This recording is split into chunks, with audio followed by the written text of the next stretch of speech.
I'm Jimmy Lewis. I'm Trevor Hunter. And we're with Dirt Bike Test, and today we are talking about the 2021 Honda CRF450R. This is a really anticipated bike. It's kind of Honda's big news in the dirt bike world for this year, and we got to ride it at a one-day riding impression at Glen Helen Raceway. And we're taking the bike home, so we'll definitely have more information, but this is our first riding impression. So, Trevor, what's new on the bike? I think it's easier to talk about what isn't new. They made significant changes to the frame and chassis. I think they made some suspension refinements and even some suspension changes. And then they also made some changes to the engine as well. It's like all new. The cylinder head is the big change on the engine, but I think in reality the hydraulic clutch is the biggest change. They say the cases are kind of the same. I know one side is the same. The other side has all the adaptation for the hydraulic clutch. Really, they've done a ton of work on the mapping, and we'll get into it in detail when we go through all of our sections. So right off the bat, we like to start with power. And I have never been disappointed by Honda power. It's usually plentiful. Yes. May not always be the most or whatever, but lately it seems like it is at least close to being the king of horsepower. It's certainly in certain segments of the power. And the old bike was a little bit of a beast sometimes. Too powerful. And you're a 250 guy, so it was worse for you. Yeah, to me, the Honda was the fastest bike and also the hardest to ride bike because of that power was so just aggressive and violent and just wasn't super smooth on the old platform. And what it does, and this is interesting to talk about, is the old bike, especially after riding the new one. I got a chance to ride an old one, which, by the way, Honda is selling they're re-released in the 2020. So if you want to save about $1,000, you can buy the 2020. But I'll tell you straight up, spend the extra $1,000. Yeah, it's worth it. Unless you're not too picky and you just want a really powerful bike, the old one's just fine. But what the old one does is it has these humps in the power. It's like the power delivery doesn't seem to be. It's smooth, but the new bike is really, really smooth. Yep. And the old one has a little hump right when you get on the throttle. It's got a pickup. Yep. I don't want to call it snap. It's just power. It hits you hard. It's dry, but it has power. Then it kind of has a dip, has another little pickup in the mid, and then there's a pickup at the upper mid. And this is the one I struggle with because it picks up, and it feels like it's going to run out of power, and it makes you want to shift. But you can rev it even farther. Yep. There's more power after that. Imagine if you took that power delivery and you just smoothed it out all the way through. That's what I feel the new one does. And where it's really beneficial is right off idle. When you're just starting to kind of come on the power, no matter where you're out on the track. And it's almost no matter where you start coming on the power in the RPM, it's always smooth. There's never sort of this unexpected hit that it wasn't that noticeable last year. I wouldn't have said this last year until I rode these two bikes back to back. Yeah, I would tend to agree. The new power delivery is super smooth. It's smoother and more linear, which I think it's not maybe super exciting. Having the ups and it doesn't feel super fast, but I think overall it still keeps that Honda kind of tendency to me fast. It's fast. It feels fast. I don't get like kind of those snaps or those pickups don't kind of excite me because I actually feel how fast I'm moving, and a lot of times, especially when the track degrades and it gets hard pack or slick, that spins. It doesn't grab traction. And when it kind of does something different from my wrist, the engine felt more lively, yet not snappy. Yeah. And it filled in the space and really good. The big thing that really helped is the hydraulic clutch is really, really good. Now, we don't have a lot of time on it to start talking about durability and how the thing lasts, but I was using the clutch. I don't use the clutch a lot, but I was going around the track a gear high where I was doing it more on purpose to test the clutch, and I was really happy with the control. The lever pull it's just a tad lighter than what the cable felt like, and the engagement and everything I thought was excellent. So, and I don't have a problem with the motocross bikes. Like I say, I don't use them that much in the motocross bikes. On the off-road bikes, I did, and I struggle with them. But if this is an improvement, and I know a lot of other people had problems with the Honda clutches, I think it's going to be a big improvement if the durability really holds up. Yeah, I was super impressed with you. I'm not a huge hydraulic clutch fan. I ride a KTM, but I tend to prefer a good cable clutch, but the Honda hydraulic clutch really impressed me today. Yeah, it is good. And then another thing was really good was the shifting. Yep. I was doing a lot of shifting, wide open, no clutch, just Yep. rifling through the transmission, and it was happy.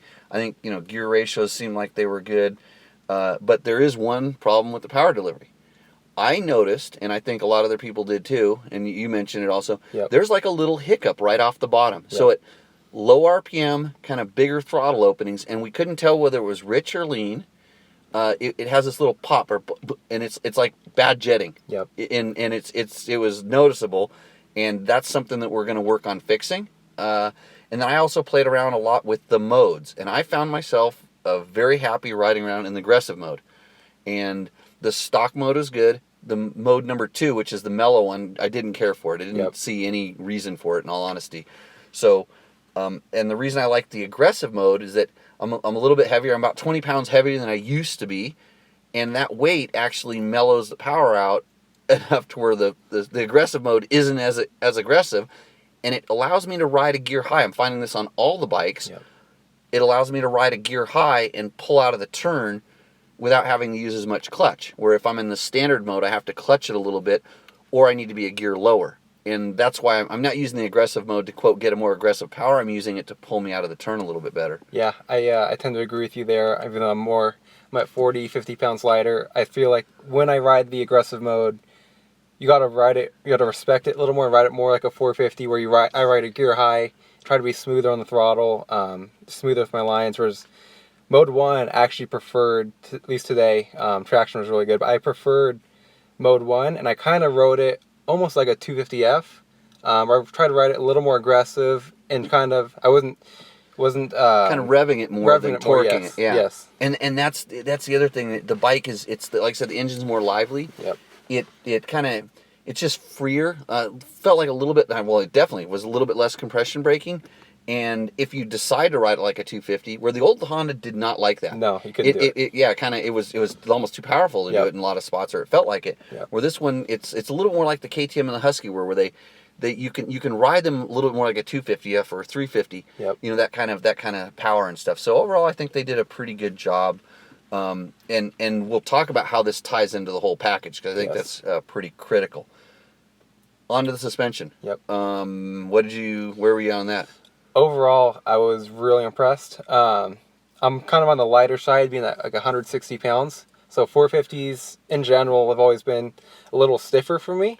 But today, I jumped on. We set the sag at like 105 millimeters, and I rode it quite a bit in stock. And then I ended up stiffening up the fork, one click in the compression, just to help kind of ride a little higher in the stroke. And I was totally happy today. Yeah. So I'm always fidgety at Glen Helen, and I and especially with Hondas, I'm always like clicking here, trying to find this magic setting. It's what I've been doing with every other bike I've ridden out here this year, and we basically added 3 turns of spring preload, which brought it for me hot.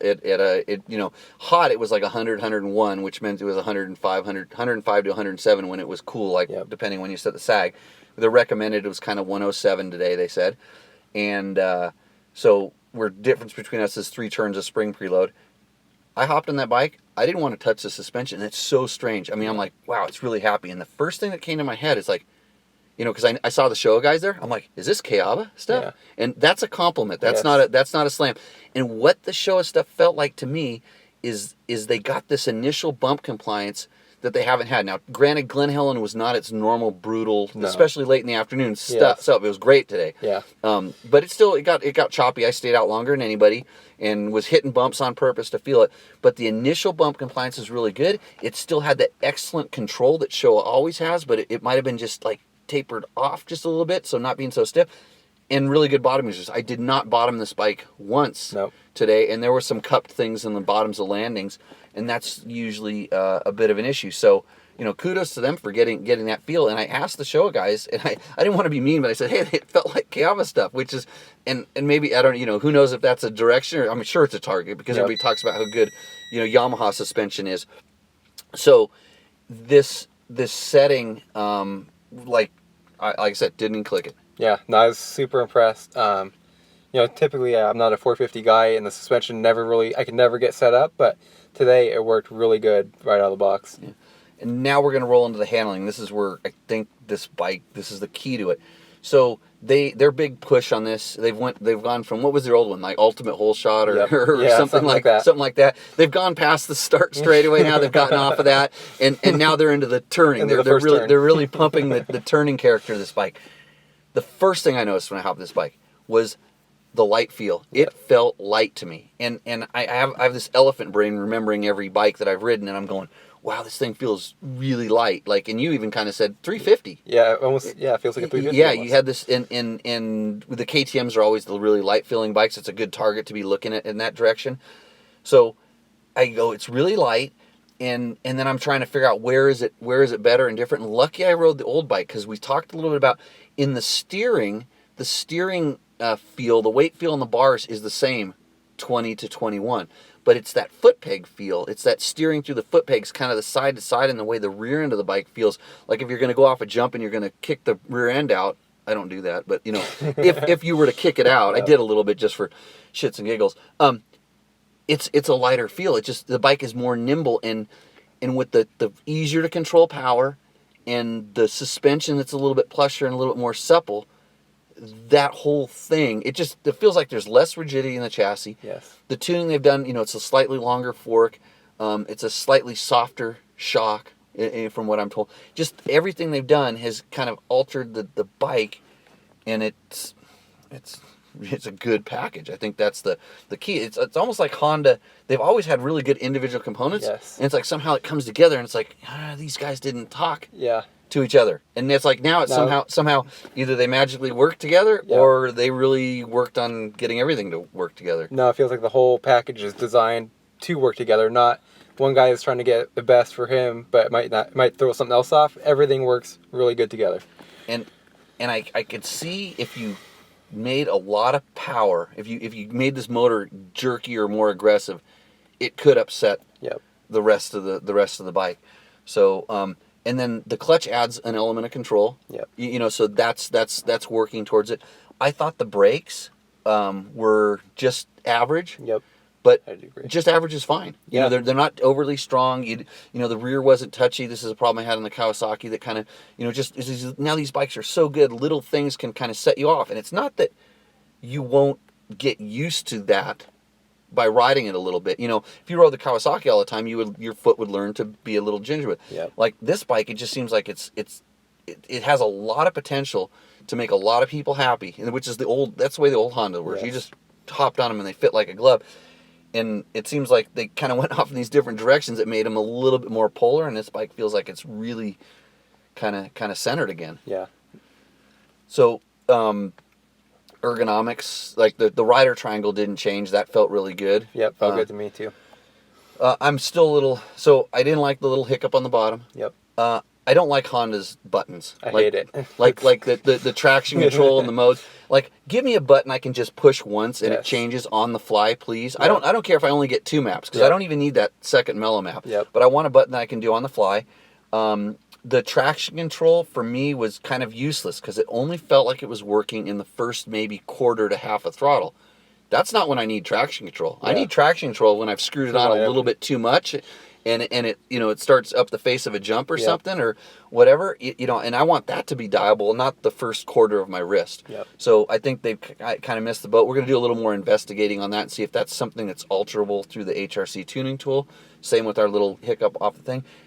And you had this happen, and I had it happen also. Our bike, a couple times, did not want to start. It's almost like the battery lost amps. It lost some cranking amps. And it was hot today. Yep. And I don't know, and it was after I'd done a couple starts, and I stopped and was resetting the camera, and it was like, and you tipped over. Yeah. Lack of balance, right? I ran out of talent. Yeah. Just a slow tip over. Yep, just a slow tip over, but enough. Hopped up, and then bike, same thing. And what, took a minute or so? Or? It probably took at least a minute or two of fidgeting. I tried hitting the kill switch and the starter at the same time, and then hitting the starter just to reset something. And then eventually, after a while, I tapped the electric starter button twice super quick. Yeah. And then I hit it to start it, and it started right up. Yeah, and I tried everything. Yeah. Because it happened to me twice, and like I said, I was resetting cameras when I was doing it, and it did kind of these funny things. But we don't know if it's just our battery or it was heat. The battery got hot, whatnot. But those are kind of the two, the little glitch, the buttons, and the things. But other than that, I mean, we're digging to pick on stuff. So. And there is no Kickstarter. No, there is no by the way. Kickstarter. So we're going to have somebody go race it this weekend, and hopefully they don't stall or tip over, and that it doesn't become a problem, because I'd hate to have somebody lose points because of that. But it's all in the name of testing, and we'll get to the bottom of it. And ours bike was the only one that did that particular thing. We were watching and asked everybody. So. I think it's I think they've kind of hit a home run with this thing. Yeah, I was really impressed. I wasn't a huge fan of the older generation Honda 450. But for me, this is more like the older Can bike. it get you off of Yamaha? That's the real question. It might. Yeah. I say it might. I think the older 450 was more at a very specific target market, whereas this is more broad and can be like more like the everyman's bike. I agree more easily. totally. It just seems like it's opened up. It's going to make a lot of guys happier. It is lighter. It feels lighter. It's lighter on the scale. All that stuff like that. Honda durability has generally always been really good. Yeah. We're going to test. We'll hammer the clutch and do all the stuff that we need to do to see where it's at. That's why I've got the bike, and we'll get you all this information and more in the full test.